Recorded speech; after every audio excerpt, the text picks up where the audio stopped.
Kareem Hunt, that's Dwight. Follow our Twitter, JD Sports, Instagram. That's still there. I don't know.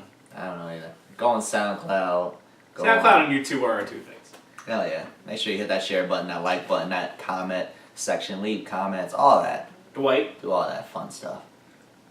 I know you've been working a lot because as much as I love the holiday season, that's your money-making time.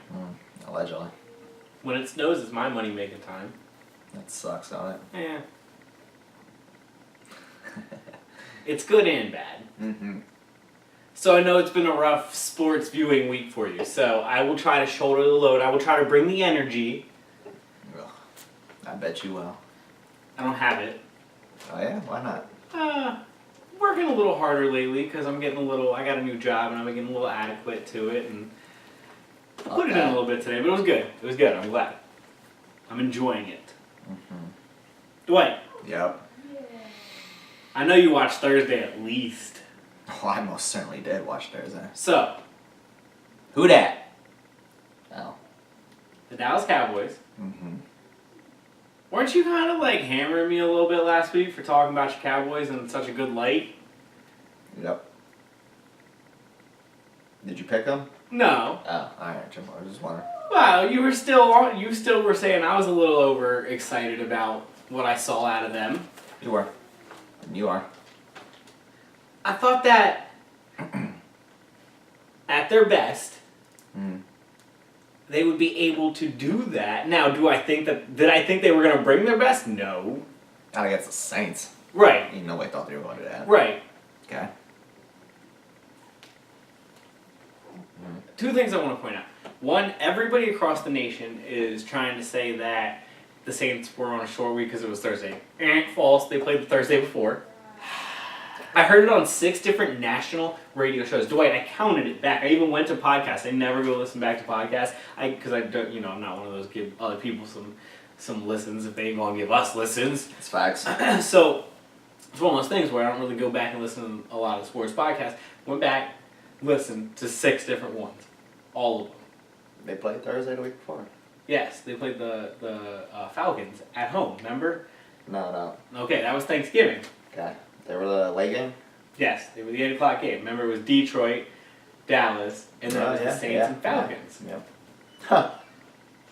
But they weren't on a short schedule. Everybody gave them the excuse of the short schedule. I'm telling you, 6 different shows, Dwight. You see what I was talking about the other day when I was telling you everybody's looking for an excuse why the Cowboys did get the W? I'm not trying to fact check here for the Cowboys, but at the same time, I'm about realistic. I can see things, and I didn't realize that. I didn't hear anybody saying that, but multiple people I heard saying it. But I listen to a lot more sports talk radio than you. In fairness, right. And I was telling you the day after this victory, it's amazing the amount of just people coming out and literally looking for every type of reason that the Cowboys won, other than the fact that the Cowboys just beat them. We talked about the refs.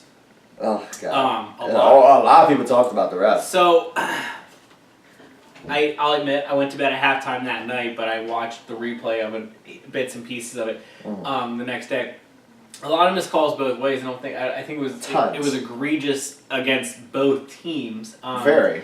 And I mean, let's just say that in the first half, the drop pass at the 1-yard line by the Saints gets caught, and they end up winning the football game. Right? Let's say that goes that way instead. Then, the flags have no different impact because all it was one play. Literally, that one play could have flipped the game and they could have won the football game. Right. And the flags literally would have had no difference one way or the other, and the same amount of flags would have been thrown no matter what. Nothing changes. Right. Hypothetical. All hypothetical, clearly. But point being is, if that was the case, would people be saying the same thing? No, hell no. If the roles were reversed, like I was telling you, if the roles were reversed and the Cowboys would have got quote-unquote screwed in reality, I guess, nobody will be crying this ref shit. The Saints, they had the refs in their pocket. No, it's a Cowboys thing. It's a Patriots thing. It's any team that is on kind of like a pedestal of popularity. People will go to the whole. We'll get to the Pittsburgh and Chargers thing. Yeah, I'm sure. Because people are going the opposite way of the classic, but right. We'll get there. but magically, people have forgotten or chose to forget the missed face mask call, which was egregious against Dak Prescott. I mean, don't get me wrong. That's he could have actually got hurt. It came off his face. I say this about sports. What did they call it? I say this about sports often, and I'll take it to a different sport. The Flyers played the Penguins on Saturday night. The refs missed a lot of really bad penalties both ways, and I was talking to my girlfriend after the game, and I told her, I always look at most penalties are for protection of the players. 90% of penalties aren't just because of whatever. There's a real statistic out there to say that if this penalty wasn't in there, X amount of injuries would happen to said players. So, and it was really bad both ways in the Flyers-Penguins game, and I kept telling her, like, somebody could have gotten really hurt. There was a multiple plays. Now, I understand it's a little more physical impact, but the same, it's not that football isn't a violent sport. You know, we all know how violent it is as well. Hockey is just all free-flowing violent sport. And there was a lot more risk for injury in that said game, but the same concept is Dak Prescott could have really did some nerve damage. I mean, not only are you getting hit in the head, but now your neck's getting twisted completely the other way. It can't be good. You know, that ain't your call. Right. And neither did, I don't remember this, but it was brought up in that article that I sent you on the Saints touchdown, the only touchdown of their game. Oh, yeah. Apparently there was an offensive pass interference. Yeah, I really don't remember that. Yeah, but I saw it. Okay, so there was a missed offense. Okay, so if the Saints would have marched down to one, would we have been crying as a nation that the Cowboys got screwed? Probably not. The other side of this, because I don't even remember that. I'm not always let's gang up on the refs or let's gang up on the umpires. No, it gets tired of something. But in these particular two cases, even back to the hockey thing as well, both of them, that's their job. And when it's this egregious and you're missing that many. On both sides, right? And like not just one way. Yeah, that means you're literally just not doing your job that well. Right. It's not we're favoring one team. We're just being horrible. We're just being horrible. And they're starting to pay these guys adequately more and more over time. I don't know. It's just a little. You'd like to see better, especially on the flip side of this, Dwight. I mean, clear it's the Cowboys Thursday night, 10-1 team. Cowboys fighting for first place in the division. Late November. Prime time. 10 in a row for the Saints. Turns out to be your most watched Thursday night football game ever. America's team. And that's what you get from the only people representing the NFL. Not, I get the players. An abysmal showing. I get the players represent the NFL, but the only people that only have the NFL, they have no other logo other than the NFL logo on them, is the officials. And they were the worst part of the game. It was abysmal. Well, maybe not the worst part because the Saints did not execute. Whether that's coaching and play calling, a lot of people were trying to call that out. I don't know necessarily. Man, that Cowboys defense was getting at you. I was gonna say. I honestly think that the offensive line of the Saints hasn't really been hit like that all season. Man, DeMarcus Lawrence, as much as I said, keep your mouth shut last week when he was talking all that mess, he was there. So. Often hitting Breeze, and often touching him. Hey, shout out to him. He hit him a couple times. When I was watching the game, the Eagles gave up 41 to the Saints, right, just a couple weeks ago. I was saying how the Eagles were getting to Drew Brees, right, but they didn't. The Eagles cornerbacks obviously are in disarray, and 5 yards down the field, wide receivers like Michael Thomas were getting open. But I was saying how the Eagles were one step behind. Like they were getting to Drew Brees, but he was getting the ball off a lot easier against them a little bit. Where Dallas was getting to him as he was getting the ball off, if he was even getting the ball off. Sometimes they had more sacks in their game. Drew Brees was not able to work as quick as he usually could, and the other side of it, more drop passes than I think in the last 6 or 7 years for a Saints team. Rare sighting, but their wide receivers past Michael Thomas. This is why they were looking for Des Bryant, because they might be struggling in that department. They felt. Let's be fair. In fairness to the Saints, that first half they were not on that field. Yeah, the Cowboys kept him off the field. Great game plan for wow, what did we talk about? 4 weeks ago, before this streak started for Dallas?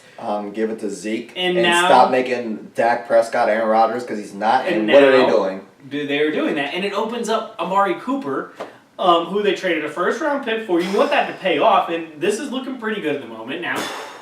Mine's so blown, ain't it? Stick to what was successful. Give it to Zeke. Let that open up Dak. Don't do it the opposite. And they finally started doing that the past couple weeks. What a concept. And it's working. And Dak hasn't looked great. No. He didn't, that wasn't fantastic. The 13 he was points. he was solid the game. Right. He was Dak Prescott. He wasn't bad. He wasn't put up a Dak Prescott game. Not terrible, but solid. The only critique I think of Dak right now would be he has 10 fumbles. He hasn't lost all of them, but he has 10 fumbles. He put the ball on the ground 10 times. Put Travis Frederick out there. Get I'm drawing a blank. I'm drawing a blank. Not Jalen Smith. Oh my God, the other linebacker. Anyway, get those two dudes out there, and it's a completely different ball game as far as his protection.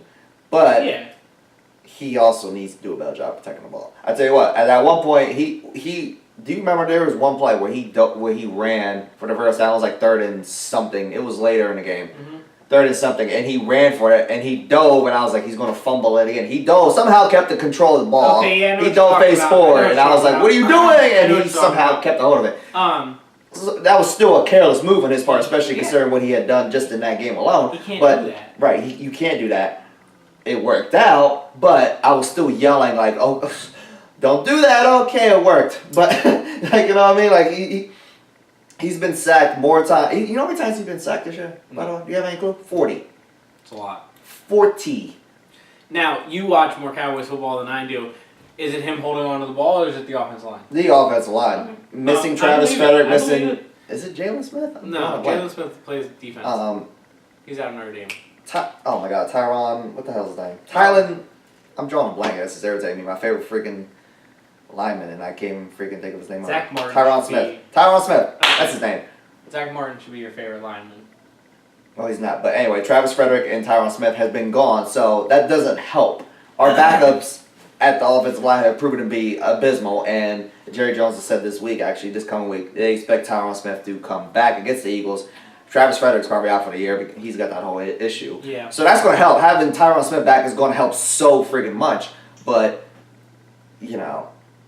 it doesn't excuse the fact that he's still fumbling, but I think that's a huge reason why he's getting hit so damn much, which is causing the fumbles, and him getting sacked so damn much. He's getting sacked like every 3 or 4 plays, it seems like. Yeah. He is constantly getting hit. And that doesn't make it easy for a quarterback. No, but these backup offensive linemen just aren't doing the job.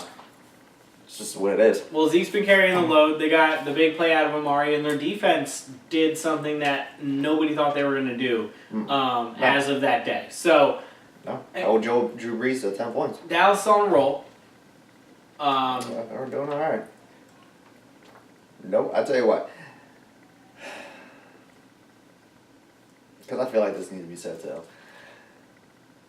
Drew Brees lost that game.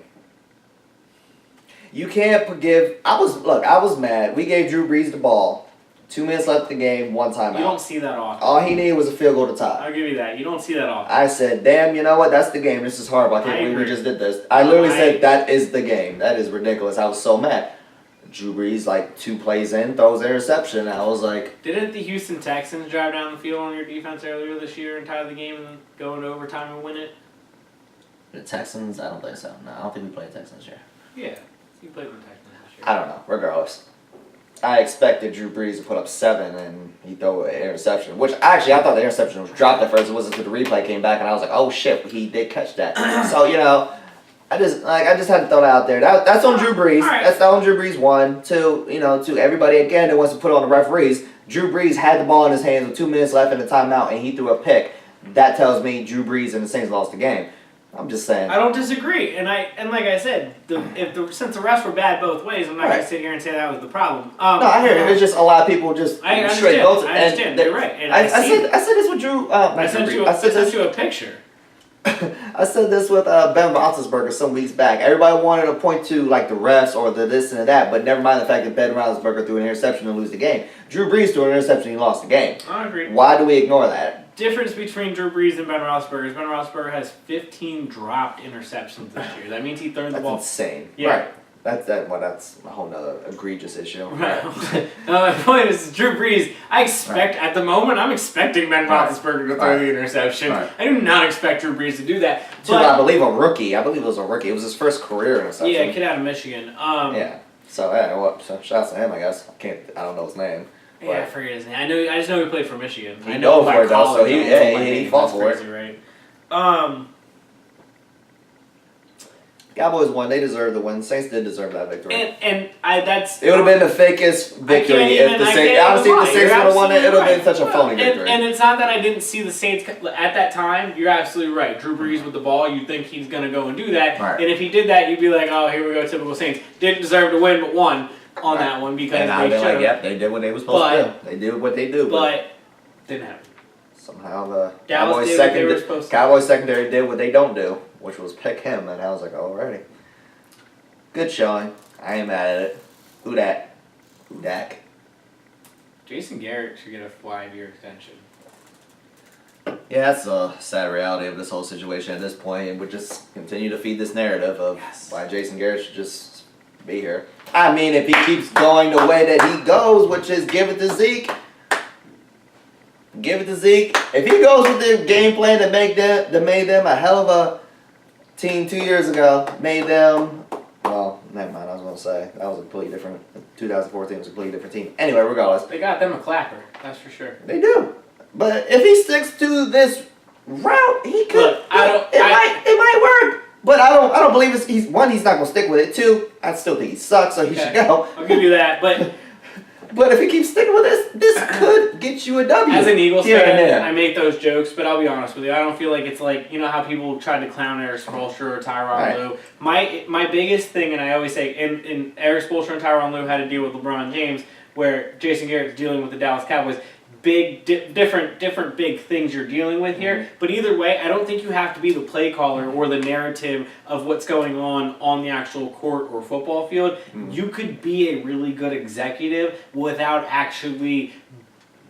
You don't have to be the hands-on boss. You know what I mean? You can absolutely lay back and say, hey, this guy is taking care of this guy's taking care of this. I'm here to help with all of it. I'm going to have my hands a little bit in everything, but I'm not going to be overbearing. And that's okay that on game day, if all Jason Garrett does is clapping, hey, good execution. Hey, trying to motivate or whatever. He has to be doing good film study throughout the week and stuff like that. You're not getting the results they're getting right now without him either being a little more hands-on or a little more hands-off. But either way, he's not playing. You know what I mean? That's cool. 6 weeks ago, it was still one of the worst seasons I've ever seen in my life. Okay. So this is the 500 Jason Garrett. Why he shouldn't have the job. And I'll give you that the narrative he wrote into the season did not buy him those first couple of games that would say that he's going to do anything in the next 5 years that would warrant you're going to go win a Super Bowl. I agree with that. I agree with that, and I always say Super Bowl or bust. So on that side of it, of course, I'm with it. Don't need to talk much about the Baltimore-Atlanta game other than Lamar Jackson 3-0. He threw an interception. He looked so good on that pick six. I know. I laughed so hard. But he actually did what he needed to do the rest of the game. He played pretty decent. Mm-hmm. Not great, decent. Got hurt a little bit at one point. RG3 came in. Did he really? Yeah, did nothing. I didn't know he was still alive. He was their backup before they drafted Lamar Jackson. Remember that was the big thing? I do. I just don't remember him still being there. Okay. He actually agreed to be... They pay him a good amount to be a practice squad player, but he's a practice squad player. Wow. RG3. How almighty have fallen. Remember when the Redskins were set forever? Remember that? Yeah, I remember I remember them trying... Okay, so I remember sitting there looking at RG3 saying, why are you going to run him 7 or 8 times a game? And I remember they did a read option against the Redskins, and he went running down the field, and his knee went the wrong way. And 4 games later, right? So his ligaments are all torn apart. We all know his ligaments are torn apart in his knee. He's limping every single game, but he's still doing what he needs to do to win the games. Comes in playoff game, right? Goes in the playoff game. On a 3rd and 1 in the first quarter from your own 2-yard line, they tried a QB sneak, and that's what took him out. And I remember laughing. Like... Oh, I bet. I remember being like, what kind of coaching is this? Like, seriously. And then when he literally couldn't stand on it, I was just like, this is so bad that you seriously injured the future of your franchise over 1 yard. You weren't lying. In the first quarter. of his rookie year in a playoff game. Of his rookie year in a playoff game. Now look at both of them. multiple quarterbacks later, multiple teams later, practice squad, Mark Sanchez. Oh Lord. I didn't know that motherfucker was still available. Mark Sanchez played on Monday night against the Eagles. I know. I didn't know he was still available to be picked up onto a squad, was my point. We're going to get into that. Well, I understand why he was available because no one wants him. We're going to get into that. But I don't understand. I don't understand. Only thing I have to talk about with Buffalo, Miami. Josh Allen. Alright, I have two things. Looked good. 2 weeks in a row. Mm-hmm.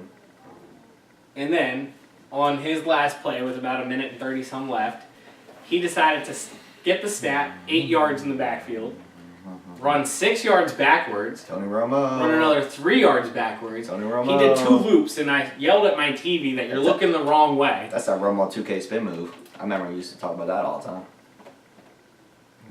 Runs about 8 more yards towards the line of scrimmage. Tony Romo. Bombs the ball to a wide open receiver. Tony Romo. Maybe I'll give it was 1.5 yards short, right? But you can make up 1.5 yards with your body, especially when you're wide open. When you're 6'6" and wide open. Tony Romo. Lucky for Tony Romo, he had Jason Witten, who doesn't drop the football. Charles Clay did. It bounced right off of his chest, right through his arms, and then he fell on it. Ooh. Feels good when you're winning, right? That still hurt me to say that, but right. The other thing I have to say after that, because I apologize, I said one thing about this game and I went a little deeper. One of their linebackers was on tape. Did you see the video of him in the locker room arguing? Yeah, that's the real story. Did you hear what he said? I heard that the referee called him a bitch. Yeah, he said, "I'm gonna get you for calling me a bitch." Right, but he's the thug and he's the egregious one and he's the one that shouldn't be in the league. According to every single comment that I read, I was just like, he just said the ref was said that he called him a bitch. Can we rewind back to the fact that he's saying that ref said that he was a bitch? I don't know if he did or not because the video cut that conveniently before that shit went so the player on there, but everybody wanted to talk about how the player was a piece of shit for that. So the player says that he gets fined and suspended. Well, fined, maybe not suspended, fined. But the referee called him a bitch. I didn't hear, but if he did, he needs all the people in there, all that people that were standing around, creeping around players, creeping around doors, cameras, all the cameramen, all the cameramen. Right. Around somebody there. was recording something. Well, the reason that guy pulled that camera out was because he probably maybe heard it. But nobody seems to know whether or not this referee called this player a bitch. Which, come on, man. Is anything happening to this referee, by the way? Is he being talked to? Is he being spoken to? Is he being questioned? Nothing at all. Is he being suspended? Is he being kicked off of the game? Anything. Now just this player. The player's a thug. Got it. Welcome to 2018. You wrong for reacting to some shit, but the person who started the shit, they're the victim. It's okay. You're a lot bigger, meaner, and blacker than I am. So, woe is me. Everybody feels sorry for me. Man, Cam Newton danced in the end zone. Yeah, and everybody said, "Oh, it was me." Well, woe was me about that little child, right? Ain't that some shit? Dwight. I agree. Next game.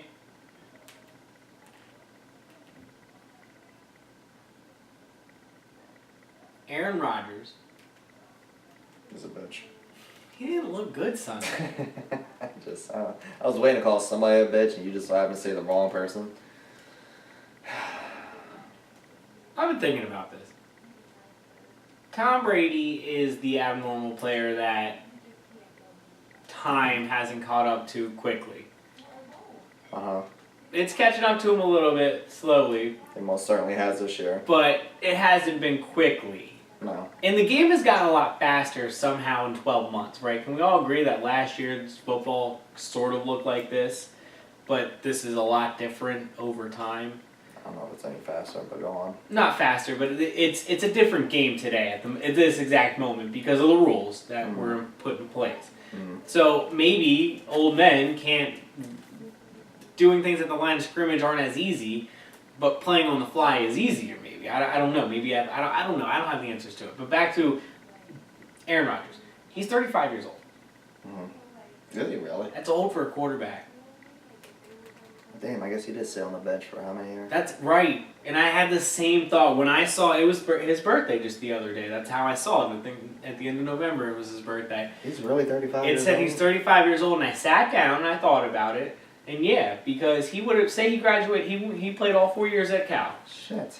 So Yeah. that's 21. Yeah. He graduated in 2009. He came in the league in 2008, 2009, if I'm not mistaken. Mm-hmm. Ish. That'd be roughly 15. Damn. Alright, wow. 14 I didn't years. realize, yeah. I But guess, even yeah, if it's 'cause 13 he sat years, for he'd how, be how many years creeping did he after sit on top of the fact he's been... 4, and then he He played sat for 4 years? three or 4 years, and then he played 1 year and then won a Super Bowl in 2011, if I'm not mistaken. Damn, I guess he would be 35. Or no, you know what? They won the Super Bowl in 2008. I don't know. Yes, so he would have graduated in like 2005. I'm so mistaken on this one. I apologize. They won the Super Bowl in 2008. Mike McCarthy's been there for 13 years. I believe that a lot more than I believe that he's 35. Well, no, I believe you, but No, I'm saying it makes a we're hell of a going lot to more. It makes a hell of a lot more Google- sense. I'm Google saying, machine. no, damn it, that's not what I meant. I meant that it makes a lot more sense that Mike McCarthy has been there for 13 years. Because I feel like he's been there for 13 years. I just don't feel like Aaron Rodgers is 35, even though I believe you that he is 35 years old. That's weird to me. That's wild. Can't tell you. Huh. Let's see. This man don't know how to Google search. Not quickly. All you had to do was put in Aaron Rodgers' age, and instead he's on Wikipedia. 35. He's 35 years old. He's a grown-ass man. All right. Damn. Yeah, they won the Super Bowl in 2008. I'm sadly mistaken on that one. I apologize to the facts I was given or saying. But, Okay. so my thought, 4-year deal. He didn't look good. Now, I'm not saying this is all season, but we have talked about how it hasn't been, bless me, it hasn't been, This man just sneezed and said, bless me. yep. I can't say the word I want to say right now. This guy. He knew what I was going to say. Alrighty, let's go. Back to Aaron Rodgers. So Aaron Rodgers. This is Kaepernick. You get it? Yeah, I do. Alright. Fully, I understood it. Okay. So Aaron Rodgers, 35. Yeah. Okay, for the 1,000th time. Yeah. He's been hurt maybe, 5 in the last 7 years, 8 years? I don't know his life. Sure. But he's been hurt a couple times. He's missed the end of the season twice. He has been definitely missed a couple games per season, at least 4 or 5 of the last, let's say, 8 years, right? I don't know. No, I'm still laughing. Anyway, keep going. He got hurt earlier this year. That has to do something with it. He's 35 years old on top of it, playing, a young man's sport. Not a lot of 35-year-olds are in this league. 35 is considered old in the locker room. Okay, where are we getting at with this? I'm not saying that... Is he going to be like Tom Brady? Can he bounce back? Let's say injury at the end of the year now. He has a couple months to heal up. He comes back next year. Next year, does Aaron Rodgers become back into 100% the form that he was? Look, we were looking at him. It's hard to rely on a 35-year-old to carry an entire franchise, and he did that for so long that now we just expect it when he's healthy, yes? Mm-hmm. So, I look at it as, you just fired your coach. He has I think Rodgers has 4 years left on his contract. So you're looking at 39 years old at the end of his contract. The Packers are in a weird state because you don't want to go away from Aaron Rodgers, right? No, you do not. And to go back to your previous question, but I just want some clarity because you were talking about going back to form, and I was like, I feel like Aaron Rodgers hasn't had a bad form. This man has 21 touchdowns, 1 interception. Yeah, 1 interception, I know. Okay. So it's not really going back to form. The question and the answer. The reason that they lost that game on Sunday was because he was holding on to the ball too long. He absolutely was not throwing the ball because he didn't want to throw an interception. I'm cool with the 21-1. I love the ratio, but at the same time, You know why he's probably holding on to the ball? He doesn't have guys open. So I'm glad we came back full circle to what my point was about to be, which was a couple weeks ago. My point is in 4 years, you're going to have him at 39 years old. Okay. Do you think that he's going to sustain the level of play that he has been at, when especially fully healthy? 21 touchdowns at this point in the season, Dwight, he's usually at 30. Okay. Well, that's another thing. 9 touchdowns is a huge deal of why you don't have as many wins as usual. Again, back to the receivers. I'm not saying that's not the talent around Aaron Rodgers, but I'm saying that you can only expect him, a 35-year-old, to carry you the way with this talent for so long. My point is, he was 9 touchdowns better when. My point. At this point in the season, he was 9 touchdowns better, right? Okay. With the same kind of talent around him. I'm not like. No, I'm not. Jordy Nelson was hurt. He was still putting up these numbers. I don't want to grossly overgloss the fact that this man has absolutely none. And I said last week, what did I say last week? This is one of the worst Packers teams I've ever seen, especially around Aaron Rodgers. Yeah. And I stand by that. Like, it's just not. I know he has always had anything, but no, I don't know. I still don't know what it is. I said this last week, and I'm going to say it again this week, post now Mike fucking McCarthy being let go. The game has changed, and Mike McCarthy did not change. Okay, sure. But yes? Sure. Get this man some talent. Can we get Aaron Rodgers some talent? Well, I agree that is with my that. bigger issue. Now, so they got rid of the coach. You get Aaron Rodgers some damn talent. He's going to sustain. He could sustain. If this man could put up the type of numbers he's putting up, then yeah, he could sustain it the next 4 years. That's not a problem. It can be a lot better, and as it's been in years past, if we can get some fucking talent around. The one thing I will say is, if you can go out and get a guy like everyone's talking, anybody, everyone's talking about the Lincoln Riley from Oklahoma. Let's get a rookie. Can we get some veteran wide receivers that can play? No. I'm talking about as a coach. Everyone's talking. No, my point is if they can get a guy that can open, who has an offense, who can Lincoln Riley's offense is destroying teams in college football. I'm not saying it's going to work in the NFL, but they are. What type of offense does he run? It's a spread. It's the Rams. It's wide open. Aaron Rodgers is a pocket quarterback. I'm just reassuring the fact that this is a. Yeah. I mean, his quarterback has thrown for 41 touchdowns this year. I think he'll be alright with that. Okay. So, I don't know. Don't get me wrong. He ran for 9 as well, but you don't need Aaron Rodgers to run for 9 touchdowns in the NFL. You don't need to put up 63 points a game to prove anything like you do in college. College, they need to put up, where he's at and how it works. He needs to put up about 50 a game, and he does. They're averaging 63. It's impressive. It's the most historical thing. Can we move from Aaron Rodgers and get to the real issue? Did Mike McCarthy deserve to be fired? Because Aaron Rodgers is not the problem. We can both agree with that. Yes, and I think Mike McCarthy did deserve to get fired. I would say that... Again, what did he have? No time is the wrong time to do the wrong move, or do the right move. That's adorable, Spike Lee. Anyway, but what did they have to work with? Look, at some point, yeah, it does come down to the coach. I'll give you that. I'm not going to say that. Their offense looked bland, though. And maybe that's part of the receiver. Okay, again, I agree that the talent is not... You have to execute. At some point, you have to execute. And the Eagles, earlier this year, were not executing. But the Eagles, right now, are executing, and I think that's the difference between the coaches. We're still calling the same plays, while I might have been on Doug a little bit for things that he was doing, a little over-aggressive, and we'll get that a little later. But point being is, McCarthy... Sometimes you can see the difference of, is it execution or is it... Also, the franchise might have been tired of Aaron Rodgers just trying to absolutely carry them the whole way. Is McCarthy even calling the plays? Or, you know what I mean? I mean, I feel like Aaron I don't know. I feel like not put any blame on Mike McCarthy. I don't understand why people have been glossing over... this is a bigger issue than Aaron Rodgers. This is a much bigger issue than Aaron Rodgers. It's a much bigger issue than Mike McCarthy. Why is nobody talking about the fact that this team has nothing on offense and has very little on defense? other than Aaron Rodgers? I think the reason that Why are we McCarthy- glossing over this? I think I'm not glossing over it. I think the reason McCarthy is getting pinpointed is because I think he's been on thin ice since about 2014 in the way they handled the entire their playoff run there. And that's probably fair. The Seahawks I'm not saying won. that's not fair. The Seahawks won in 2013, just a year prior. I mean, you're talking 4 years later. They've only been to the playoffs one time since. They beat the Giants, and that was it.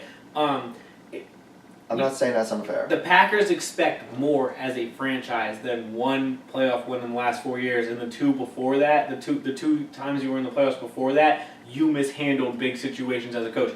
I agree with you. So put some damn talent around me. I agree with you that keep the coming talent back is to really this damn bad. point. And don't get me wrong, Mike McCarthy with Brett Favre, Hall of Fame quarterback clearly, and Aaron Rodgers, Hall of Fame quarterback clearly, has done wonders. He went to the playoffs with both of them. He won 8 to 10 games most of the time with both of them. I'm not saying 8 games is great, but 8 to 10 games gives you a shot sometimes. 10 games always. He has a Super Bowl. I get it, but So it's the coach's fault. I'm not saying it's 110% the coach's fault. Sometimes That's all I've been hearing is that it's the coach's fault, and that Aaron Rodgers is getting old. When I've yet to hear that there's nothing there. I was one of the last people who were on the Fire Andy Reid train, but I was. How'd that work out? They won a Super Bowl. Okay. Well, that's way after the fact. Don't even think that's such a typical Philadelphia. 5 years later, Dwight. That's a long time after the fact. Well, anyway. Okay, but how long were they going to hold on to Andy Reid? If they Can we go back to the Green Bay Packers? I don't want to talk about Andy My Reid. question to you is, if Andy Reid would have been there for 5 more years, do the Eagles win a Super Bowl? I don't know. Probably not. Okay. Eagles had a lot more talent while Andy Reid was there when he wasn't there. I don't disagree. Okay, again, this is back to my original point. I don't understand why everybody keeps glossing over this fact. They're like, People okay, just Mike expect more McCarthy from the organization. Mike and McCarthy, from his standpoint, they felt like he might be an issue. He might very well be an issue. I'm not saying he's not the issue, or he's not at least part, if not a big part of the issue. I think a greater part of the issue, though, is that there's no talent. There's nothing there. Look, okay. Let me give you this. Let me give you this comparison for 5 They don't even have a seconds. running back. Right. My point. Let me give you this very quick, simple comparison. The Dallas Cowboys, when they were garbage, especially early in the year, and I said this is one of the worst damn teams I've ever seen, right? They at least had pieces. You were like, damn, they actually got some very talented pieces. You look at the Cincinnati Bengals, you're like, damn, they actually got some really solid pieces and talent. You look at the Green Bay Packers, they're like, damn, they got Aaron Rodgers and and who? And then they traded Ha. So, what do they have? I don't disagree. Maybe they were in rebuild mode from the beginning, so you already knew you were getting rid of McCarthy. My other thought on this is, let me pose some arrogant ownership that wants to place blame on everybody but themselves. Let me go back to the original start of this when I was talking about Aaron Rodgers being 35 years old. His contract ends when he's 39. What if he was getting a little tired of the McCarthy situation? He probably would be. So if he went and expressed that to management, hey, we have 4 more years on my contract, and at least, in his mind, 4 or 5 good years left in his arm, where he feels like he can make playoff runs. Maybe he thought, hey, I'm looking around the league and I'm seeing Sean McVay making Jared Goff, who I'm not saying Jared Goff doesn't have talent, but he's making Jared Goff look like Aaron Rodgers at times. Do you know what I mean? I hear you, but I've been hearing that Aaron Rodgers didn't have much say in this whatsoever. I'm not saying, okay. I don't know if that's true or not. That's just what I've heard. And my thought would be... And that he's not going to have much to say about this because this is the Green Bay Packers and I was going to say something. And we are a franchise that is very much in our ways. Well, I get that. Yeah, they are not. They don't. So they're the Steelers, they're the Cowboys. These owners are very much in their ways, and it's pretty much going to be it's our way or the highway. Player, get over it. So I'd very much believe that would be a thing. I believe, yeah. Which would be a huge freak mistake on the part of the Packers ownership. Maybe they will be smart enough to hire an innovative offensive coach. And maybe the GM will spend some money. They have money to spend. I don't know what you're going to innovate with Aaron Rodgers and nobody. But I'm not saying they can't go out and get some people in the off season. They haven't. That's been the problem. Right, I agree. I'm saying the change of ways. They never fired a coach in season before ever. They could have just waited. They really could have just waited. What are you proving now by getting rid of them?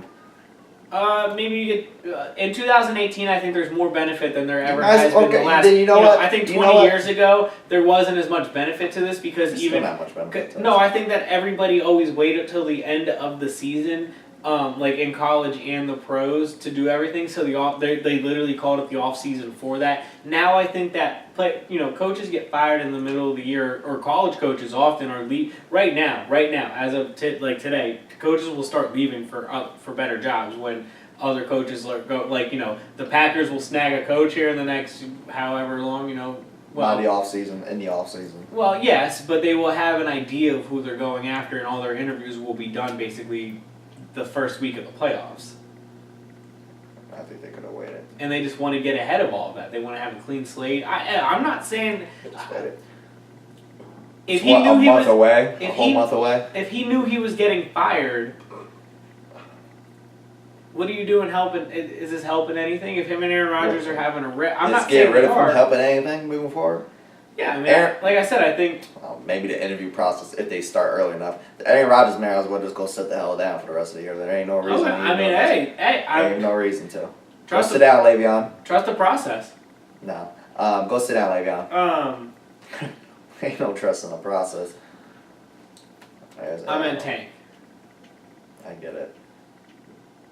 The Arizona Cardinals just beat you at home. Ain't that a bitch? First loss in Lambeau all season.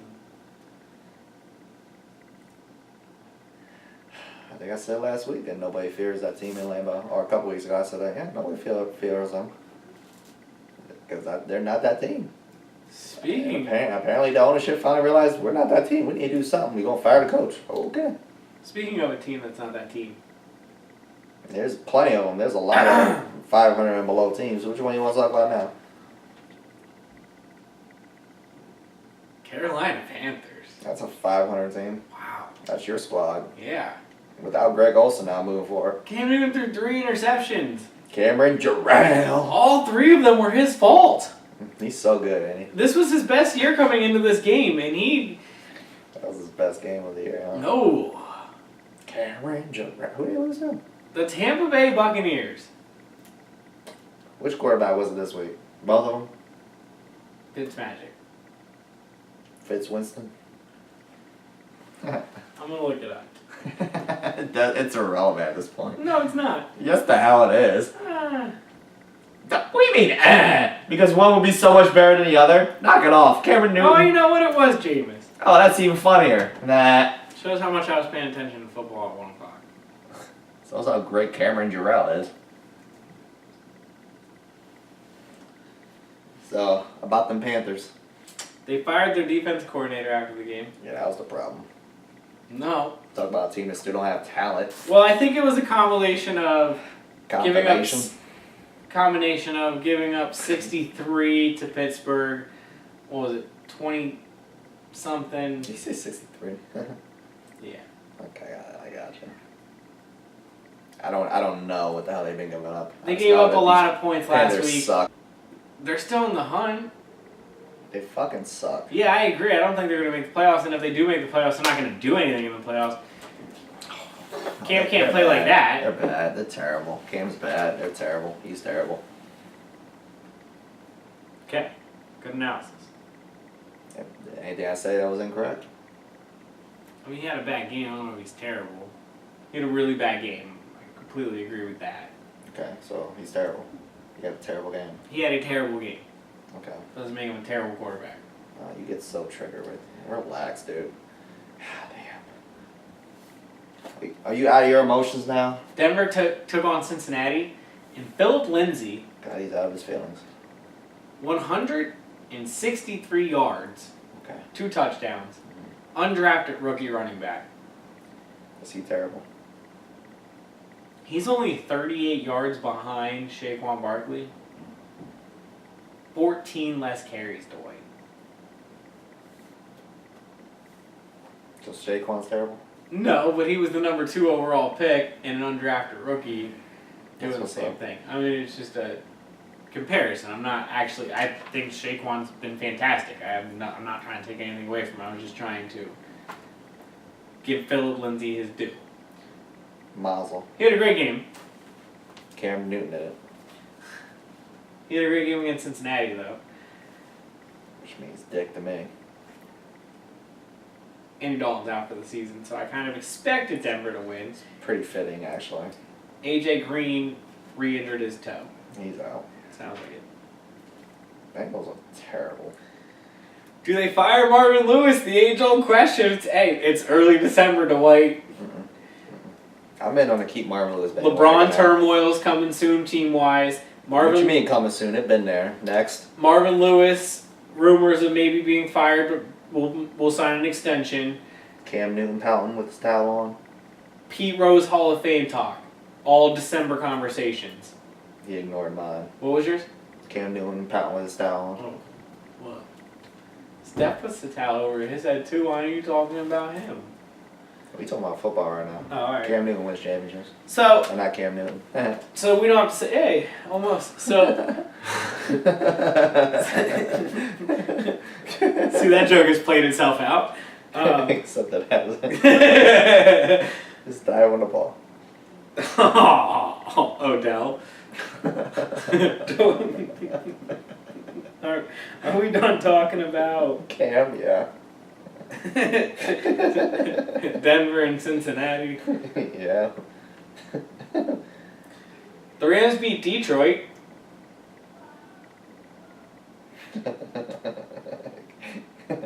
Cam, though. Baker Mayfield also threw 3 interceptions against Houston. Second coming, right?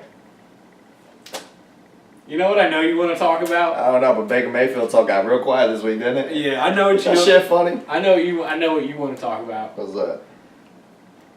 The Indianapolis Colts putting up 0 points.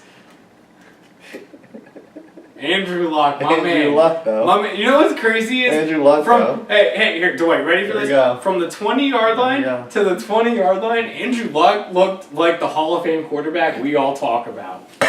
Until he got to the 20-yard line. And then he looked abysmal. Andrew Luck, though.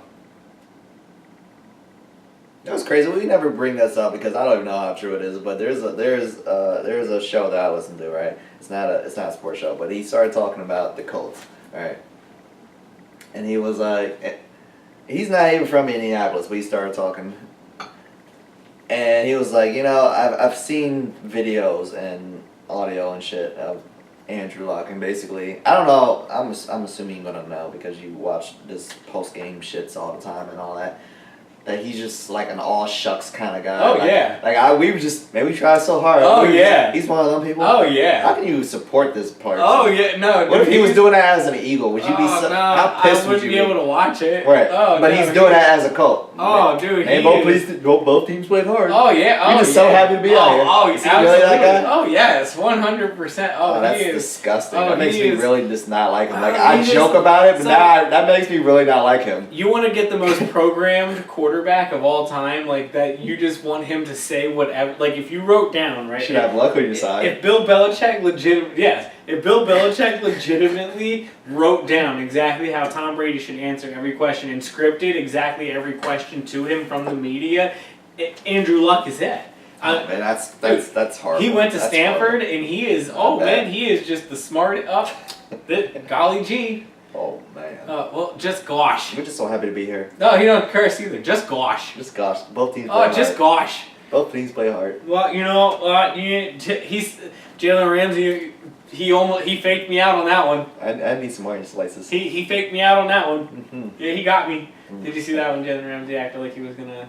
Yeah. Oh, I did see that. The fake hand. Well, it's just like one of those, like, Andrew Luck, definitely. Like too slow, Andrew Luck, and Andrew Luck's the type of corny SOB that would fall for that. Yes. All right. Yeah. The up high, too low. Oh, you got me, Jalen. So the Dan Levitard show does a reel of the most generic quarterback or just speak, coach, quarterback, whatever, football speak on like Tuesdays and Wednesdays. They just put together the most whatever they got from the week, right? And Andrew Luck is a staple in it. Like almost half of it, half the time is just Andrew Luck, just because he's just golly gee. I mean, we got out there, and gotta catch it sometimes. You just don't. Wow. Oh, that really makes me dislike him. Like I joke about it, but no, that really makes me dislike him. No, because if it was an Eagle quarterback, you'd be losing your damn mind. If it was a Cowboys quarterback, I'd be losing my damn mind. Yeah. You can't be acting that way when you're losing. Cody Kessler. Who? Cody Kessler. Who? Got the win. Who? He gets the Thursday night primetime game this week, don't he? A lot of bum teams playing on Thursday Him and night Marcus this week. Mariota. Oh my god. I tell you, that's not gonna be the most watched NFL game on Thursday nights. Promise you that. I bet that one's not on Fox either. It is. I looked it up already, so I don't know Really? why, but all the apps, right? If you go to like the sports apps, ESPN, Fox Sports, CBS, all of them only say the NFL Network. None of them say /Fox. Chicago Chi-Town. had an opportunity, knowing that Minnesota was playing New England and it was going to take a valiant effort from Minnesota to beat New England, and we'll get into that game eventually. But knowing you had a good chance playing the Giants to get a good lead on this division, really take a step forward. Yep. They went down big early, but to their credit, Chase Daniels and company fought the whole way back, and they ran the Philly special for a touchdown. The what? The Philly special. Losing at home? Philly. Losing at home. No. Like throwing it to your quarterback in the end zone. I forgot that's something only the Eagles have ever done. Ever. Of all time. Forever. Executed it perfectly. It's the greatest play in the history of the Super Bowl of the world.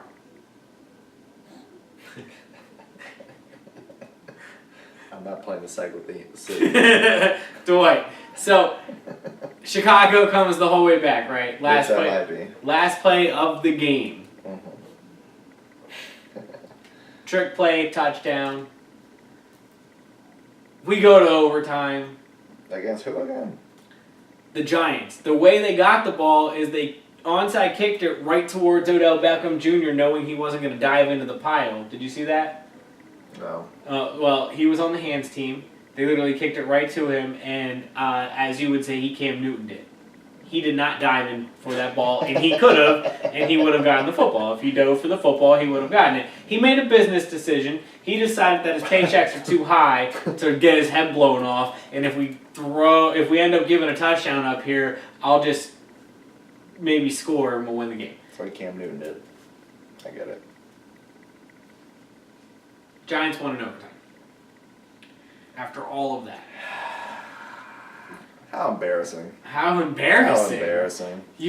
How embarrassing. Okay, so not that I ever root for the Giants, but I was a little excited the next day when I heard the Chicago announcers apparently said, we have the miracle in the Meadowlands. And I was like, you can't take that because like the Eagles have done that twice. Like, you're stealing our thunder here. And then they ended up losing anyways, where the Eagles won their miracle in the Meadowlands. So you can have Let's say what's the miracle? I don't know. Yeah, right, you lost. Right, exactly. That's my point. It's a regular season game against the Giants. I don't. So, what's the miracle in Meadowlands? Well, the Eagles have two of them. Herm Edwards scooping the football, scoring, last play of the game, winning the touchdown. Deshaun Jackson on the most epic comeback, biggest comeback in the history of the NFL. History of the Eagles. History of the NFL in the second half of a regular season game because the Bills have the biggest one in the history of football. Unnecessary stats that nobody needs. 1993. That's terrible for the Bears, though. So back to Minnesota had... Y'all suck. Minnesota, you knew was mostly... No, you didn't know. Minnesota had a better chance than not of losing that game. I think everybody across the board agrees, going into Foxborough. So you thought, all right, division's close. We have a chance to really take a step forward here. We have a chance to really separate ourselves because we have an easier opponent, clearly, and we couldn't get it done.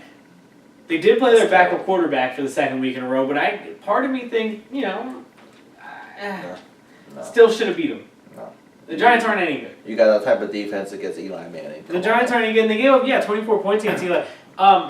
Khalil Mack did have a big sack in the fourth quarter at the end of the game to give them the opportunity to score the last two touchdowns to tie the football game up in the last 2 minutes like they did. Overtime, Giants get down the field, kick a field goal. And then the Bears just, looked abysmal. They got the ball about the 50-yard line, and they ran 3 plays that were just, twice the ball ended up out of the quarterback's hands and 5 yards behind him, and he had to dive on it. It looked horrible. Dwight. Yep. Neither of us really want to talk much about the Tennessee Titans or the New York Jets. So the only thing I have to say is it looks like the Jets like to take big leads and then just, all right, pack her in because we want the first pick.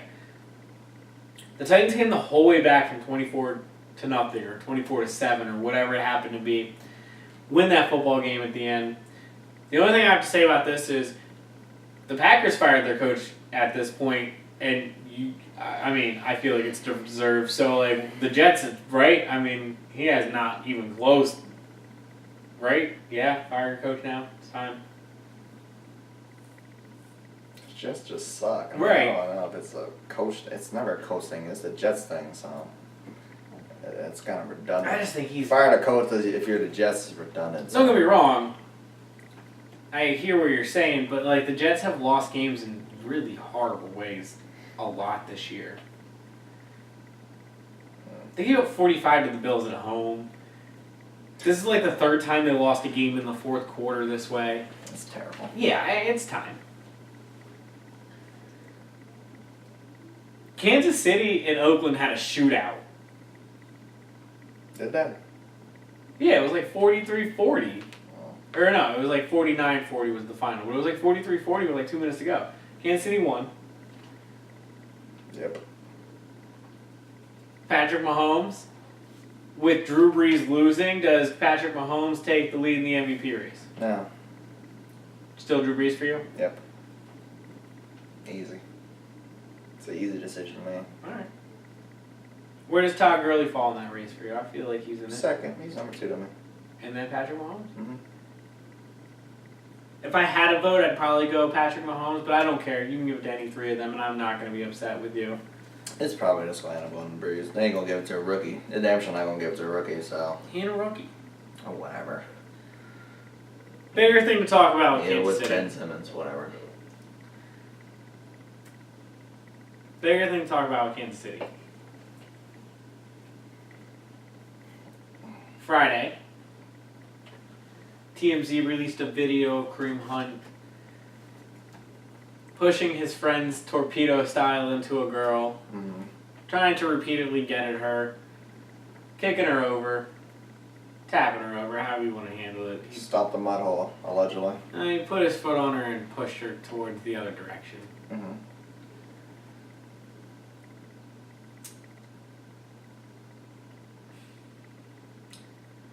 The Chiefs cut him immediately because... It's 2018. And they asked him about this incident earlier in the year when they got word that it happened, and he said nothing happened at all, didn't touch her.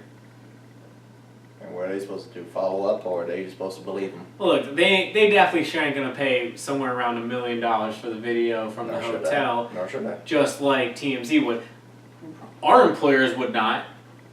Most of the people listening calling for the Chiefs in the NFL to do more, their employers would not. So, and granted, we don't lose our jobs in a situation like that because our employers don't have people trying to, like TMZ, to take us down. Mm-hmm.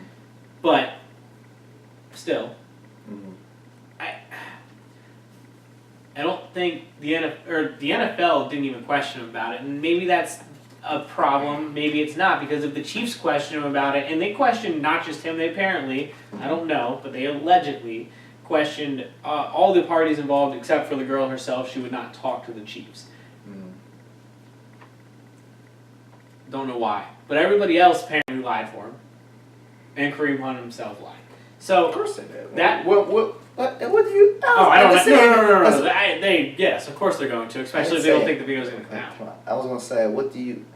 I don't even remember what the hell I was going to say. But what do you... Yeah, right. What the hell do you expect him to do? Do you expect him to just admit that, yeah, I pushed some broad? No, what for? If he thinks he's going to blow over, of course he's going to not say anything. What was it? Especially if the only people getting questioned are the people that are defending him. This is the funny thing about, phony,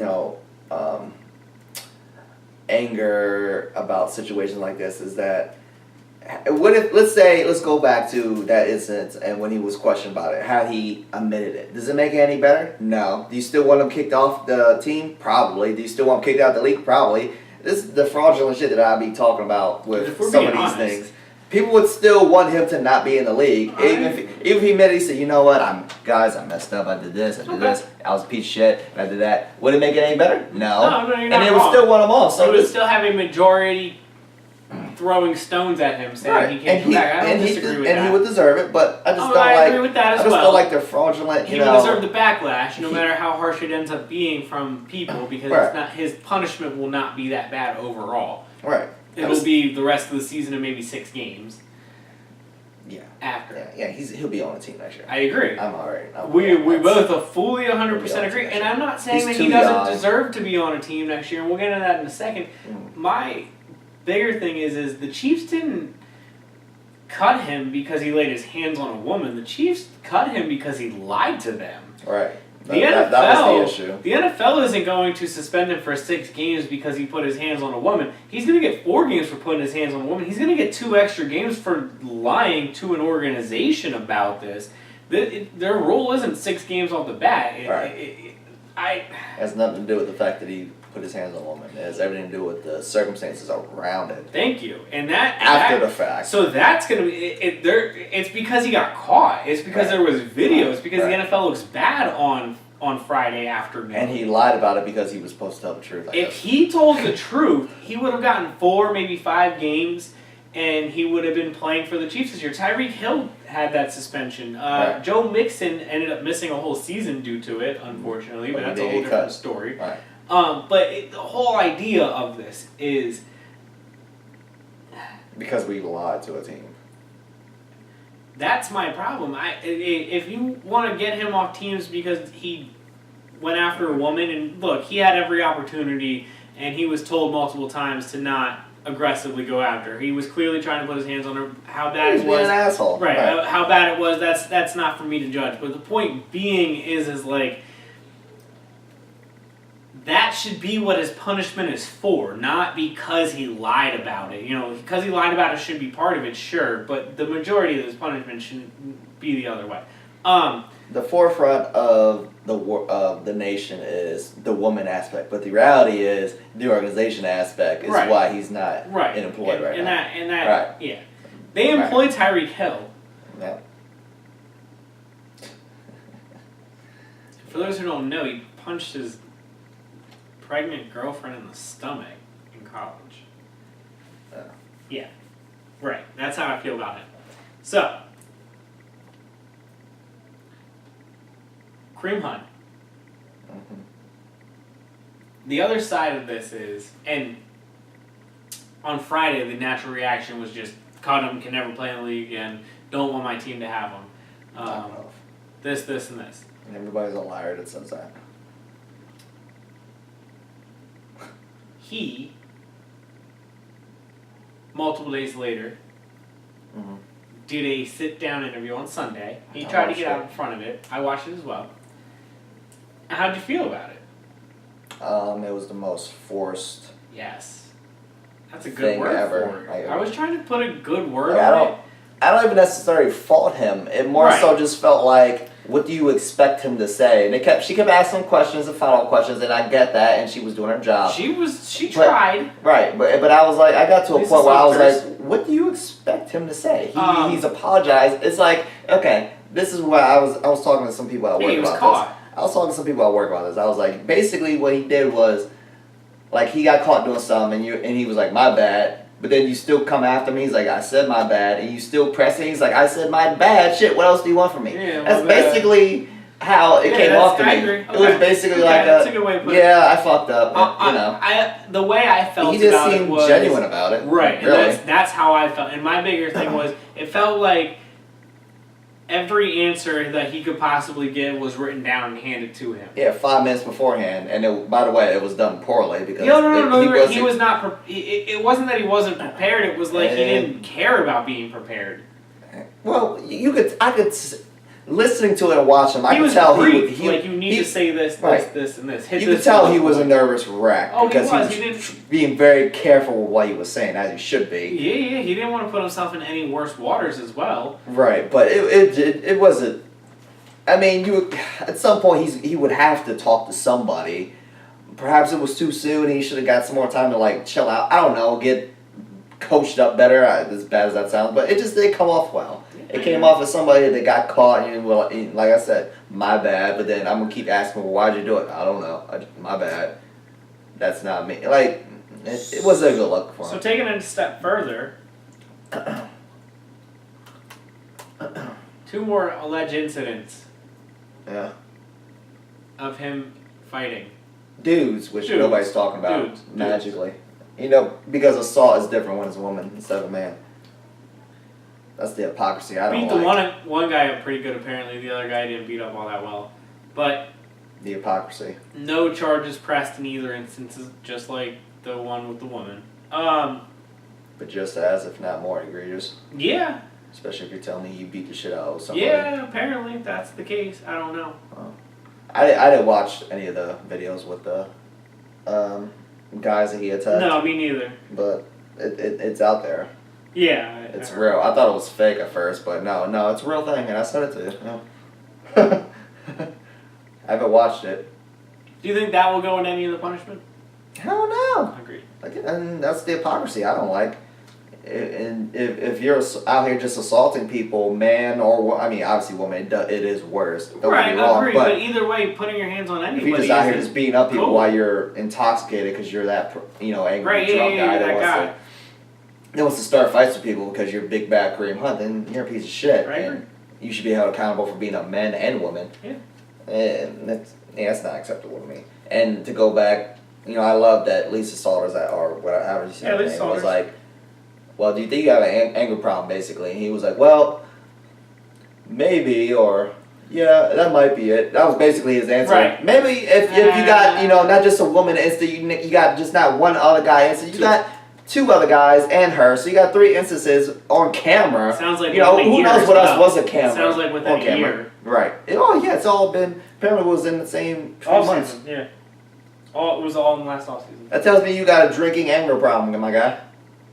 Because all of them are conveniently around drinking slash nightclubs and casinos and so that's hotel sounding about right. 3 a.m. Mm-hmm. You might want to revisit maybe it's anger management, my guy. I hate to talk the football side of this real quick, but the football side of this with Kansas City, they're fucked. do you think it takes them out of Super Bowl contention? Because he was a top guy. He was part of their 3-headed monster. Yeah. I mean, if they got to face, even, regardless, if they go up against a Pittsburgh or New England, I mean, that hurts. That hurts so much. You got Spencer Ware, which I get it. Good player, not as good as Kareem Hunt, though. That's especially this late in the year. Everyone's coming to you, so that's it. better. Neither team plays well on the road, but still, it's still that hurts. Roethlisberger or Brady in the postseason versus you with no running back. Right. Yeah, that hurts. And you're not beating the Rams, so. No. Not now. Not without a top running back. Right, no. You weren't prepared for this. No. That team got the short hand of this, unfortunately. And the sad thing is, like we were alluding to, we both agree he'll be on the team at some point next year. Yeah. Right or wrong, at some point he'll be on a roster. In the offseason, he'll get signed, he'll sit the 6 games, and then possibly. He'll I don't know. He'll play Week 7. I've been going back and forth if I think it'll be in the offseason or not, but I do agree next year he'll be on the team. I think it'll be like mid-off-season, like everything will be calmed down. It'll be after the draft. It'll be like, you know what I mean, closer to training camp. But yeah, I think he gets signed. We don't need to talk about Seattle beating San Francisco. Sure don't. New England, Minnesota, as expected, right? Yeah. How about the Chargers, Pittsburgh? I mean, as expected, apparently. We both picked the Chargers, right? Well, 23-7 at halftime, Pittsburgh's winning. Yeah. Antonio Brown had 111 yards or 115 yards, whatever it was, at halftime, 2 touchdowns. Mm-hmm. Pittsburgh Steelers ended up needing to drive down the field under 5 minutes to go in the game to tie it. Did that happen? They tied it. That's what's up. Phillip Rivers got the ball back. Just over 2 minutes to go. Your boy. My boy. Yeah, you like him a lot. I don't like him a lot. I like the guy. I don't dislike him like some people like to claim they don't. Takes his team to the Pittsburgh 45. Mm-hmm. It does what? Gets another about 8 yards on one play, and then Phillip Rivers it. offsides on the defense. Yep. Missed field goal. Another missed field goal. Cool, Steelers going to overtime. Nope. Offside. Jesus. Okay. 10 yards later. Up and good. Flags on the play. What do you think it is? Holding. On the offense? No. No. Offsides on the Steelers. They declined it. Damn it, I was going to say 12 man. Okay. Nah, you were close. You were close. And I could see why you couldn't get it. That was a hidden one. How do you 3 times in a row do I do that? It's rigged. Chargers had the refs in their pocket. Don't get me wrong, Chargers had a offsides not called when they scored a touchdown earlier in the game. Chargers paid the refs off. But that's it. Like, that was really the only big thing. It wasn't, like, crazy other than that. How do you go offsides 3 times in a row, though? On the same play. That's coaching. Did he have Flozell Adams on their team? Mr. Offsides, as I used to call him back in the day. Mr. Flozell Adams, offsides. They pick him up. That's a Flozell Adams special. Talk about specials. I don't know if I can trust Pittsburgh. I talked about it last week a little bit. Yeah, my Super Bowl pick ain't looking so hot right now. Who was it? Pittsburgh. I had Pittsburgh Rams. Wow. I'm pretty sure I did. You might get one. Yeah, but Pittsburgh, I don't. Chargers might host a playoff game. I just don't know how I feel about the Steelers. They're just so not that team. Agreed. It's not. But the Chargers, though. Hey, Chargers. Playing a lot different this year. They're going to mess around and do something. I don't know. They're just looking a little different. Melvin Gordon's supposed to come back next week. Mm-hmm. Not this upcoming week, the week after. Mm-hmm. They just beat Pittsburgh in Pittsburgh without him. Right. They're just looking a little something. I don't know. I know their defense gave up 30 points, 23 of them in one half. They clamped down in the second half. Right. They've I been a much better defense this year. Team just looking a little, I don't know. It's just looking a little different. Things falling into place at the right time for the Chargers. You know what?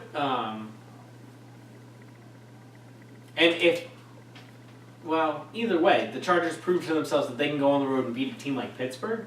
That's what you need in the playoffs. You need to be able to beat a team like Pittsburgh. You know, West Coast going to East Coast. Well, it was a night game, so it wasn't really as bad, but it was still a big one. Of course not. The 1 o'clock time slot is where I. It's still big. I don't like the 4-hour jet lag. It's still unfair to one team, but that's okay. West Coast to East Coast, or East Coast to West Coast if we're playing the prime time. The 1 o'clock thing's not fair because it's 10 a.m. Yeah. Back to Pittsburgh real quick. Mm-hmm. So Le'Veon. Oh, that's exactly what I was going to, Dwight. I was going to ask if they were missing him. No, they got James Conner. Fuck you mean? James Conner got hurt. Didn't play most of that game. Might not play this week. Oh. Would be nice to have another guy. I could probably with a lot of talent. I could probably message a Steelers fan real quick. I get it. I was hoping you did. They probably don't know anything about the situation. Steelers are like Trump, right? Yeah. No? Now all of a sudden they're not? Alright, carry on. Now all of a sudden they're not. They are. You said nah, like they're not. They are. Create a narrative. Oh, I got it. Barely. Continue. Dwight, the Eagles gave me false hope on Monday night. On the basis of what? Well, they were clicking. Moving the ball up and down the field. They left 14 points out there. Could have been high 30s, almost even 40 points if they would have scored those two. They look good. Wentz had one bad play. It was a horrible play. I will admit, Mark Sanchez on the other side doesn't. I'm talking the offense looked good. I guess I should be specific. The defense looked good too for the most part, but it was Mark Sanchez. So was it Brady Quinn? Right. Or Colt McCoy? Cole McCoy got hurt. What happened to Brady Quinn? He got hurt. Oh. Alright. Damn, they both got hurt in the same game. He did a bit. Then they got Mark Sanchez. Mark Sanchez. So y'all look good against Mark Sanchez? No, I'm not. Like I said, I'll be specific. The offense looked good. The defense, I obviously expected to look good. Defense had one really bad play. 90-yard rush to Adrian Peterson. To be fair, they kept him under 100 yards in the game. He had a 90-yard play, and he didn't even hit 100 in the game. That 9-yard play was impressive. That was ridiculously bad by the Eagles. That was beautifully done by AP. 9 rushes for 98 yards. It's beautiful. That means 8 other rushes for 1 yard a carry. Correct, but he had a 9-yard rush on him. Oh, it was insane. Mm-hmm. I refuse to analyze this game whatsoever. Okay. I can't even say the Eagles look like shit. They played the Redskins like. No, I hear you. Like. They did what they were supposed to do. Yeah, right. Mazel. Against Colt McCoy, Mark Sanchez. Oh, great. Fakest 500 team of all time. I said back to the offense. I'm not going to disagree with the assessment of how the defense played. Of course, they're supposed to look that way.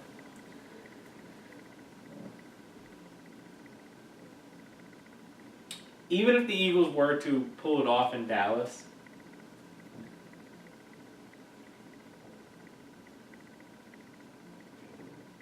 they got the Rams and then Houston games after. Yeah, L and L. Rough. It's 2 if not 3.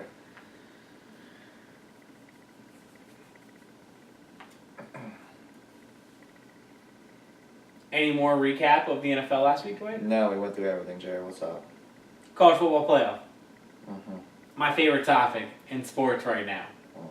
Why? Notre Dame made it. It's like a baseball jersey to me. Well, it is. My football one's way too big. It wouldn't look good on here. First time in the 5-year existence of the college football playoff, Sounds about right. Notre Dame made it. Notre Dame has one criteria and one criteria only to make it. They have to go undefeated. If they lose a game, most likely they will never make the playoff. I think that's a fair thing to expand it to 8. It's a whole different conversation. Apparently, Ohio State fans disagree with me. That's even funnier. Go to my Twitter and just go into my mentions and watch them argue with themselves. I think the committee got it right with the 4 teams. Alabama being the number 1 team. Clemson being the number 2 team. They've been the most 2 dominant teams of all season. Notre Dame being the 3 team, undefeated against one of the toughest schedules in college football. Okay, it speaks for itself.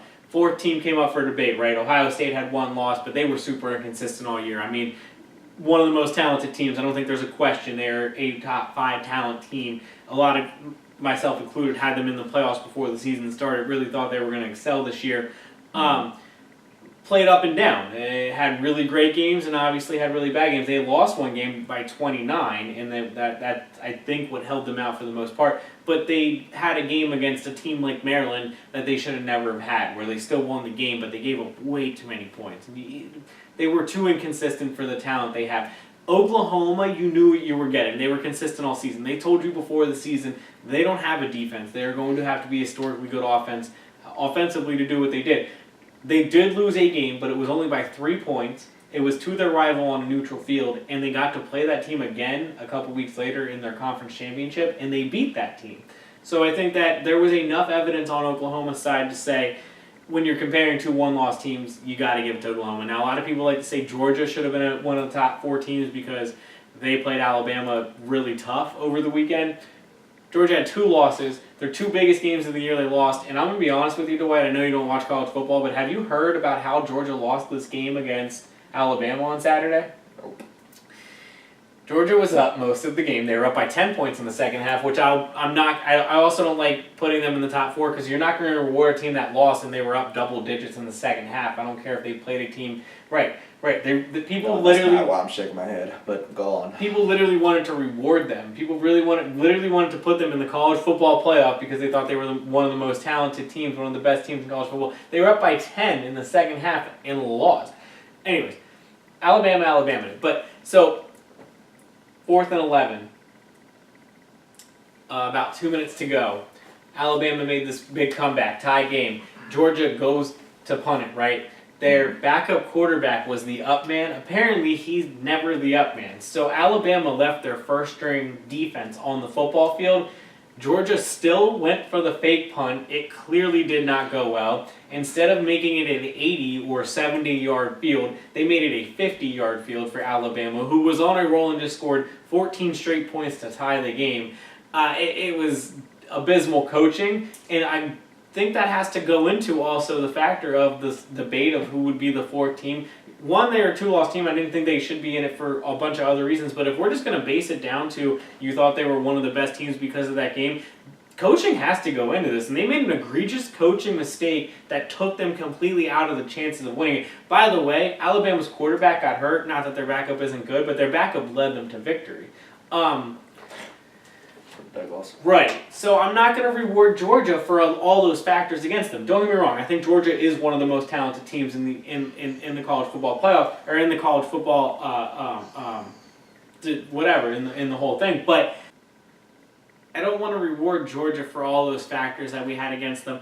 And again, I would have been okay with Ohio State being the 4th team if they really picked them, because the last 2 weeks of the season, Ohio State did show things that would maybe be reasonable to put them in. But at the same time, like I said, consistency is okay with me, and I'm okay with Oklahoma being the team in there because of the consistency. I would say Ohio State putting up 63 against Michigan did give them a case, but they didn't. I don't think they won by enough against Northwestern. Also, the Big Ten setup isn't great. The Big Ten, instead of Ohio State playing Michigan for the Big Ten title, who was the second best record in the Big Ten, but since they are on the same side of the conference, it's split into 2 divisions, they couldn't play Ohio State for the championship, which is dumb, because if Northwestern would have won, Northwestern had already lost to Michigan this year. Michigan's a higher ranked team and had more wins in the conference than Northwestern, but just because they're on different sides of divisions,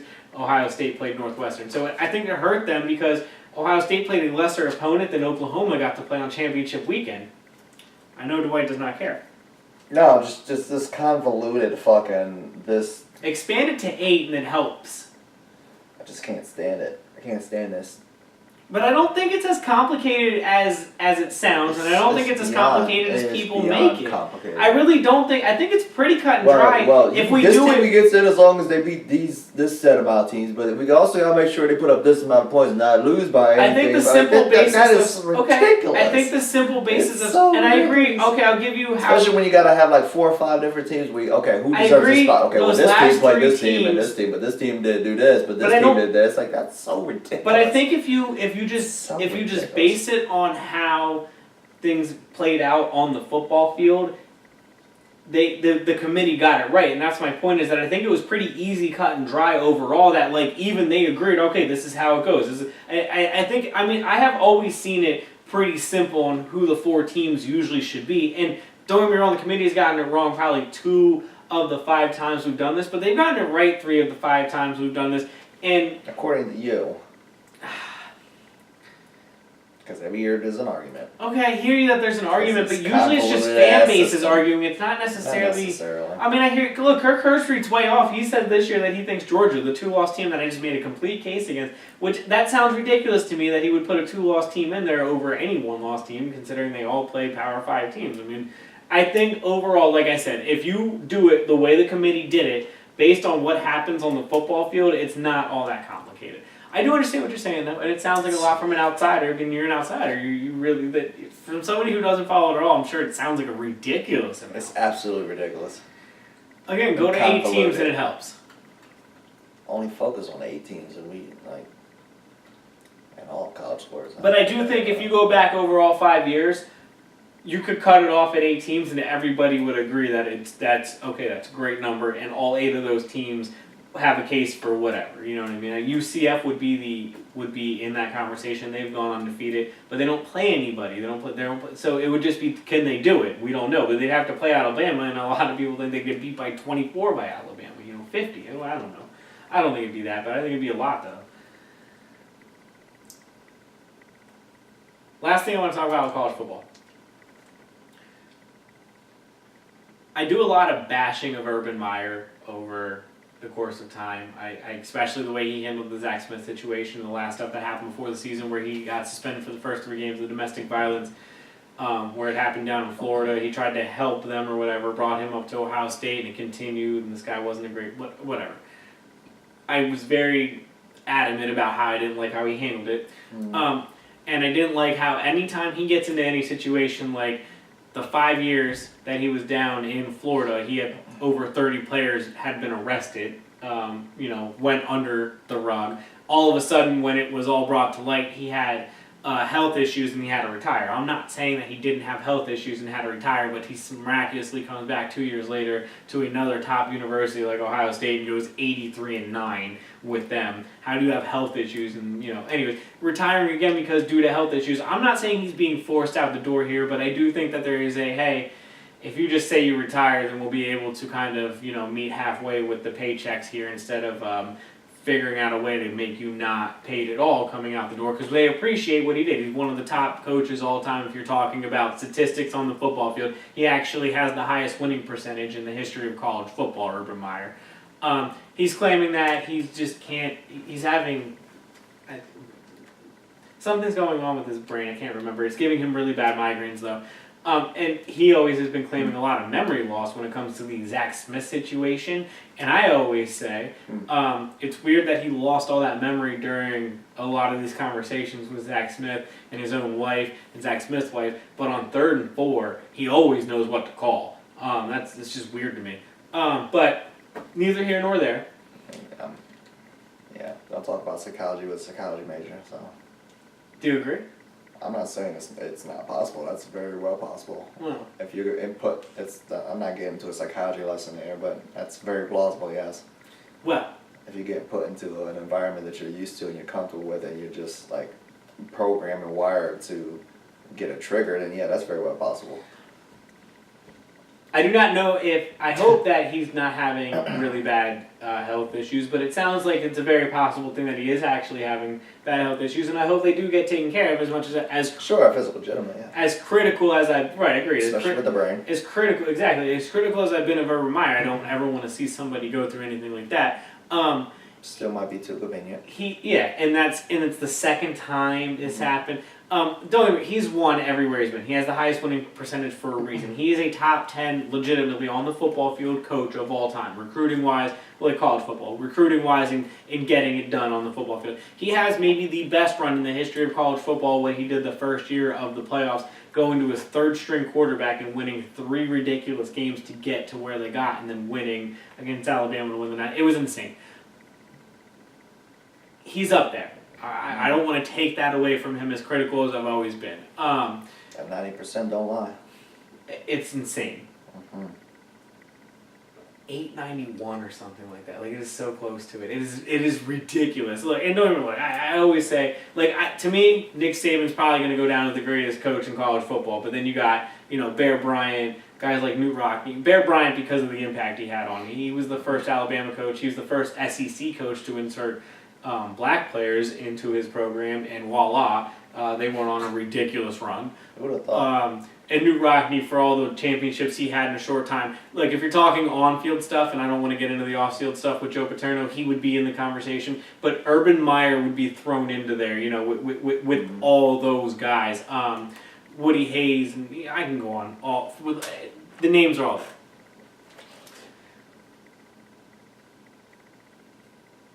I don't want to say he didn't shut the door on coaching in the future, because he definitely said, he's done. But at the same time, he said that once before. He just said earlier in the year that he was going to coach all of next year. Now, if his health has decreased between then and now, and he has legitimate concern instead of doing that, I'm not here. But again, it's kind of convenient with the Zach Smith situation earlier this year. Like I said, I'm not saying he's forced out the door, but if there isn't a health thing as bad as it is, rub my back or rub your back. We appreciate what you do. We don't want to tarnish your name out the door. You know what I mean? We'll know the truth moving forward. Most likely. They promoted one of his assistants, the assistant that went 4-0 without him, but they didn't really play stiff competition. I think they didn't play competition, it just wasn't the best of college football to offer. They went 4-0. What did I say? I went 4? No, you said 4-0. Okay. For some reason in my head I felt like 4. Anyway, so that's all I got for college football. Go Irish. We'll get into the actual playoff games. Clemson, Notre Dame, Alabama, Oklahoma later, because they don't play until the 29th, Dwight. So I have that long to wait. We do get to watch a bunch of pointless bowl games like San Diego my favorite State part of the year versus Temple's playing Duke in Detroit. Yeah. For the coffee table bowl. Yep, you get to go home, right? Say you get home at 2:00 in the afternoon for some reason, right? Man. There will be a college football game on for you, bud. Man, the light bulb bowl. I think December 12th is when they start. The picture frame bowl. You filling out a card this year? I most certainly am not. Not gonna base it off colors? Nope. Not amount of colors on football team. I was going that route. Speaking of, I told you we had some Kaepernick news I wanted to talk about. How they got to Mark Sanchez was, they apparently, in the ESPN broadcast on Monday night, said that it was like E.J. Manuel, Mark Sanchez, I forget the other 4 bum names that they threw out there, but they were all on the same level of Mark Sanchez and E.J. Manuel. Guys that are never actually going to be productive anymore in the NFL. That's all the names they threw out there, right? The next day, Tuesday, there was reports floated out there that Colin Kaepernick was also one of the players they discussed. They just didn't bring him in for an interview like they did the other 5 quarterbacks. Well, why's that? Because he sucks. Never mind. That's redundant. You want to do your picks? Yep. Okay. We got to get it in once a week. You know that, right? I know. And it's there once a week. They give me layups. So bad. They give me layups. So bad. This was a layup. Jacksonville, Tennessee. What's your record? Do you know your damn record? Not overall, but I won 11-5. Why don't you know your overall? I'm 10-6. What did you do overall? When are you going to know that? Soon. And honestly, it's really bad because I was 500 for about 5 weeks straight. I don't care. I need the actual number. I'll do it, but I'm probably going to owe you beer and wings here at the end of the season. I guess we're going to call it even because I still owe you beer and wings last year. Well, that's all right. We'll still do it. We'll go out twice next year. Jacksonville, Tennessee. I am not watching this garbage. Thursday night? No. Titans. I got the Titans too. Short week at home. Blake Bortles, the end. Blake Bortles isn't playing. Well, Cody Kessler. So Titans. God, that's going to be a shitty game. 11 days off for New Orleans, taking on Tampa Bay. And Tampa, Jameis. The Saints.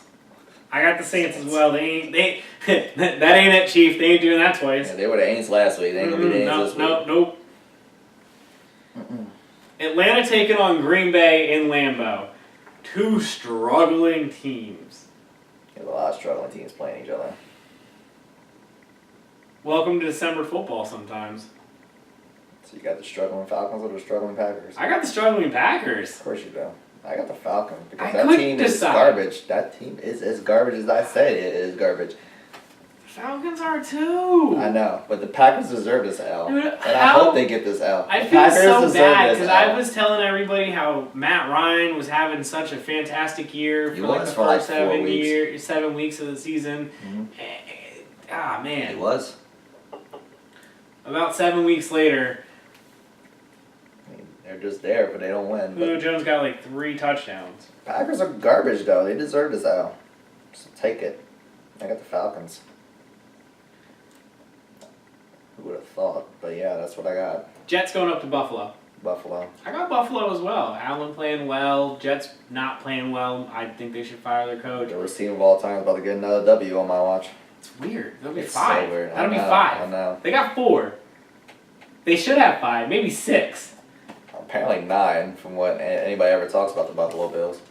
You know, them wagons they be circling. New England taking on Miami. Brady has had his struggles in Miami.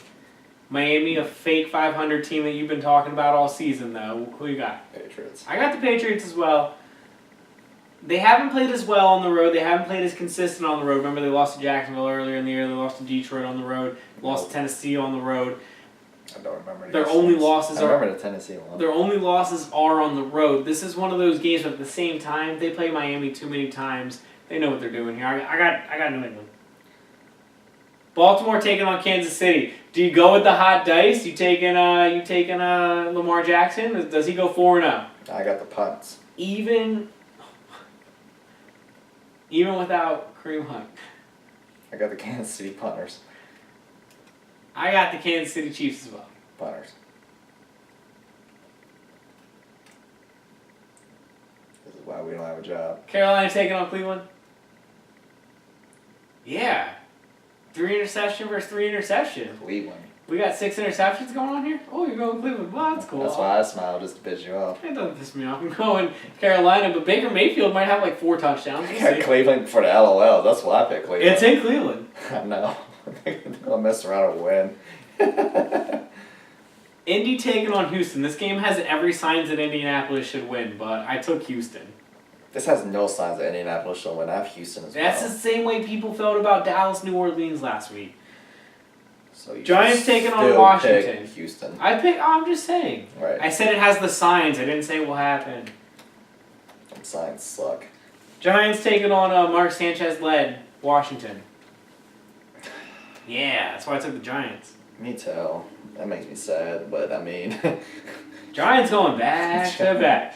Man, what did I tell you? The best thing for us is that they don't get a high draft pick, and they are helping us with that one. Thank you, Giants, for keeping Eli for a little longer now. He's extended for another year now. He's staying. That's what I hear. Love it. Love it. Cincinnati taking on LA Chargers. Chargers. Wait, did I get that right? Yeah. Yeah, okay. I took the Chargers as well. I think that's pretty clear cut. Why? Mm-hmm. Denver taking on San Francisco. Man, these so many bad matchups. Broncos. Broncos. How about the Broncos being out of it early in the season? We didn't think they had any chance. They might make the playoffs this. Tough division. They still got to get. I get a tough division. They're barely in the wild card hunt. Okay, but they're in the hunt. Barely. They played well over the last 5 weeks. Yes. They won 4 of the last 5 games. So. They're playing well. That doesn't mean you're playing well. That means you're lucking out. Speaking of lucking out, Pittsburgh found Oakland at the perfect time. Pittsburgh. I took Pittsburgh as well. Pittsburgh needs it too. John Gruden and Marvin Lewis about to party out this summer. Shit, we still got our jobs! I get it. Terrible. Philadelphia taking on Dallas. What kind of show would this be if we didn't go at it? I'm damn sure not picking that terrible Eagles team. They're Cowboys, clicking. Easy. Yeah, you're right. Dallas is clicking. For the show's sake, I gotta take Philadelphia. I don't think it's gonna happen though. I wouldn't put my money on it. Taking Philly on my personal record. Stupid decision. That's for the show's sake. You're already in the hole. You can also apply logic. I picked Philly when we were in Philadelphia. I hear you. I backfire like a son of a bitch, but Yeah. right. But Dallas, yeah. There's no reason to pick the Eagles. Like I said, even if the Eagles do pull this off somehow, the future after that gets really difficult as well. It's very bad for Dwight. Detroit taking on Arizona. Detroit. I took Detroit as well. Arizona almost going back-to-back, though. I thought about it, but Detroit. The Rams taking on Chicago. I cannot support a team that just put up a fat L against Eli Manning. Mitchell Trubisky's coming back. I don't give a damn. Rams. Agreed. I'm taking the Rams too, but I will say that the Rams did not look as sharp against Detroit last week as I thought they would. Traveling back to the Midwest against Chicago, against a better defense. Off game. I agree. And every team is subject to those. New Orleans only put up 10 points last week. Who would have thought? DeMarcus Lawrence. Chicago, true. Shout out to him on that one. Shout outs to him. He got it all right. Chicago's defense, as good as they are, I'm excited to see them versus the Rams, but I got the Rams. That's a Sunday night game, right? Yes, sir. That's a good Sunday night game. I really feel like Eagles Cowboys should be prime time every time, but agreed. I'll take that. But no, it's that's a good Sunday night game. Yeah. We got good 4:25 game to watch, good Sunday night game to watch, and then I like the Monday night matchup as well. Two teams in the hunt, Minnesota, Seattle. Yeah, I mean it's alright. It's not bad. I'm taking Seattle. I think Minnesota traveling halfway across the country to New England, traveling the other halfway across the country to Seattle, playing two good teams back to back. And I'll be honest with you, I don't give Pete Carroll a lot of credit, but I think this is one of his better coaching jobs of his career. He says that every time, and he does. Then you see to give Pete Carroll a lot of credit because I you can't say stand that a lot. Pete Carroll though. So I really you do give him a lot of credit. I can't stand him. You say that, but I don't like giving him credit. But that's like every other week with Joe. You realize that? Not Pete Carroll usually, but this one Pete Carroll. I try not to talk about Pete Carroll. No, you say that phrase a lot. Well, their defense is playing a lot better than I thought they would be able to with the amount of losses they've had due to injury / just people leaving. So they've been playing well. Seattle overall. I'm taking Seattle in this one. When they close the games, I got Seattle. Dwight? Till next week? Yes, sir. Happy birthday, sir. Hey, thank you. Appreciate it. J Sports, we out here. J Sports, we out here. Team Turn Up returns again. Team Turn Up will be out here this weekend. Dwight? I'm gonna die. Keep working hard. Good night, Canada.